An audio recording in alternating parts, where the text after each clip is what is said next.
தமிழ்நாட்டில் பாரதிய ஜனதா கட்சி தேவையற்ற சர்ச்சைகளை, தேவையற்ற பிரச்சனைகளை உருவாக்கி கொண்டிருக்கிறார்கள்.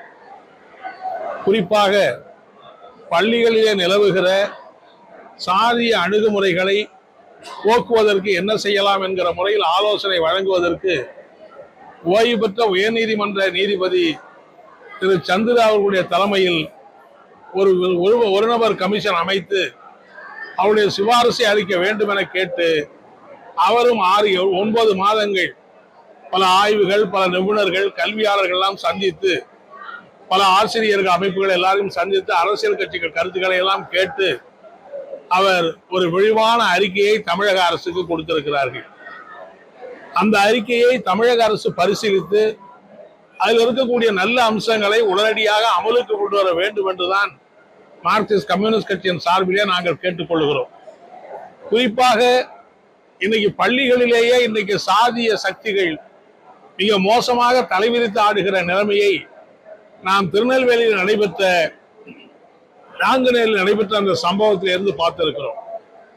இன்னும் பல பள்ளிகளிலே இப்படிப்பட்ட சாதி அடிப்படையில் மாணவர்கள் மோதிக்கொள்வது, ஆசிரியர்களுக்கு மாணவர்களுக்கு மோதல் ஏற்படுவது, அதில் வன்முறை சம்பவங்கள் ஏற்படுவதெல்லாம் தொடர்ந்து கொண்டிருப்பதை இன்றைக்கு தவிர்க்க வேண்டும்.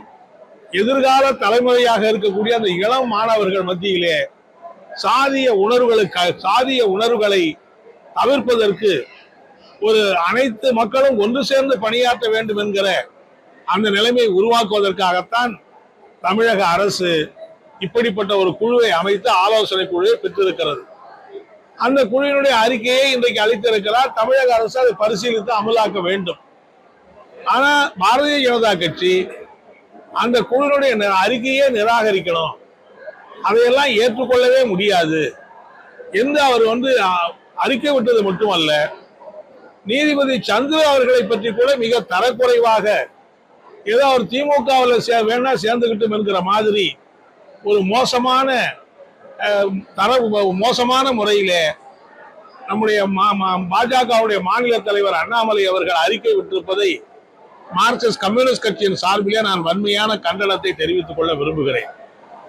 ஏன்னா அப்படின்னா என்னன்னா, இந்த மாதிரி குழு அமைத்ததே தவறு.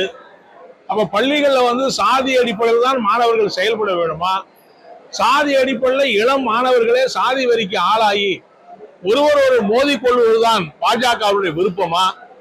அந்த வர்ணாசிர கோட்பாட்டை அமல்படுத்த வேண்டும் என்கிற அடிப்படையிலே தான் பாஜக இந்த அறிக்கையை நிராகரிக்க வேண்டும் என்று கேட்டிருக்கிறது. எங்களை பொறுத்த வரையிலே அந்த அறிக்கையை முழுமையாக பரிசீலித்து எதை ஏற்றுக்கொள்ள வேண்டுமோ, குறிப்பாக அவர்கள் சொல்லியிருக்கிற பெரும்பான்மையான சிபாரிசுகள் நிச்சயமாக நடைமுறைப்படுத்த வேண்டும், அதை நிறைவேற்ற வேணும். அதை நிறைவேற்றுகிற போது பாஜக தலைவர் இப்படி அறிக்கை விடுவது, அதை விமர்சிப்பது, அந்த அறிக்கையை நிராகரிக்க வேண்டும் என்று சொல்லுவதை நாங்கள் ஏற்கவில்லை. அதன் மூலம் என்னன்னா, தமிழ்நாடு ஒரு சாதி வெறி மாநிலமாக, சாதியில மோதிக்கொள்ளுகிற ஒரு மாநிலமாக மாற வேண்டும். தமிழ்நாட்டு மக்கள் சாதி அடிப்படையில் மோதிக்கிட்டா ஊர் 2 பட்டா கூத்தாடிக்கு கொண்டாட்டம் என்பதை போல அதை வைத்து குளிர்காயலாம், அரசியல் ஆதாயம் தேடலாம் என்கிற முயற்சியில் பாஜக இன்னைக்கு நாக்கை தொங்க போட்டுக் கொண்டு அலைவதைத்தான் நாம் பார்க்கிறோம். எனவே தமிழக அரசு அண்ணாமலையினுடைய கூற்றை முழுமையாக நிராகரிக்க வேண்டும் என்று நான் இந்த நேரத்தில் கேட்டுக்க விரும்புகிறேன். அதே மாதிரி சென்னையிலே பகுஜன் சமாஜ் கட்சியினுடைய தலைவர் ஆம்சாங் அவர்கள் படுகொலை செய்யப்பட்ட அந்த நிகழ்ச்சி உண்மையிலேயே அதிர்ச்சி அளிக்கக்கூடிய நிகழ்ச்சி. மார்க்சிஸ்ட் கம்யூனிஸ்ட் கட்சியின் சார்பில் அந்த படுகொலையை நாங்கள் வன்மையாக கண்டிக்கிறோம். அதில் சம்பந்தப்பட்ட குற்றவாளிகளுக்கு உரிய தண்டனையை பெற்றுத் தருவதற்கு மாண்புமிகு முதலமைச்சர் சொல்லியிருக்கிற அடிப்படையிலே எல்லா விதமான நடவடிக்கையும் காவல்துறை எடுக்க வேண்டும் என்று நான் இந்த நேரத்தில் கேட்டுக்க விரும்புகிறேன். ஆனால் வருகிற செய்திகளை பார்த்தால் அந்த படுகொலை ஏதோ சாதாரண சண்டையிலே வந்த படுகொலை அல்ல. ஆருத்ரா நிறுவனம் 5000 கோடிக்கு மேலே மக்கள் பணத்தை கொள்ளையடித்திருக்கிற அந்த ஆருத்ரா நிறுவனம், அதில் சம்பந்தப்பட்டவர்கள், அதில் நடைபெற்ற கட்ட பஞ்சாயத்து, அதில் பணத்தை பங்கு போடுவதில் ஏற்பட்ட பல முரண்பாடுகள், ஏற்கனவே நடந்த பல தொடர் கொலைகளுடைய தொடர்ச்சியாக இந்த கொலை நடந்திருக்கிற செய்தியெல்லாம் பார்க்கிற போது எப்படிப்பட்ட மோசமான ஒரு கூலிப்படை கலாச்சாரம் தமிழ்நாட்டிலே வளர்ந்து கொண்டிருக்கிறது. அதுல சென்னை மாநில தலைநகராக இருக்கிற சென்னையிலேயே வளர்ந்து கொண்டிருக்கிறது என்பதை நாம் பார்க்கிற போது மிகுந்த அதிர்ச்சியாக இருக்கிறது. சாதாரண மக்கள் அச்சப்படுகிற சூழ்நிலையிலே இந்த கூலிப்படை கலாச்சாரம் இங்கே வளர்ந்து கொண்டிருக்கிறது. எனவேதான் மார்க்சிஸ்ட் கம்யூனிஸ்ட் அது மட்டுமல்ல, இதிலே பாஜகவுடைய பல முக்கியமான தலைவர்கள் சம்பந்தப்பட்டிருக்கிறார் என்று சொல்லுகிற செய்தியும் வந்து கொண்டிருக்கிறது.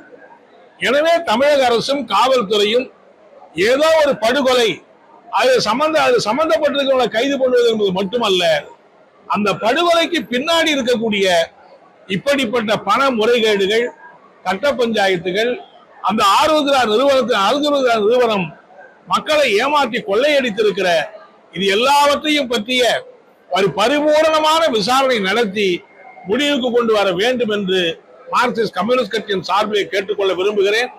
அதில் சம்பந்தப்பட்டவர்கள் மத்தியிலே ஆளுகிற கட்சியை சார்ந்தவர்களாக இருந்தாலும், அவர்கள் என்ன பொறுப்பில் இருந்தாலும் சரி, எந்த கட்சியில் இருந்தாலும் சரி, அவர்கள் அத்துணை பேரையும் குற்றவாளி கூண்டிலே ஏற்ற வேண்டிய கடமையினை தமிழக அரசும் காவல்துறையும் செய்ய வேண்டும் என்று நான் இந்த நேரத்தில் கேட்டுக்க விரும்புகிறேன்.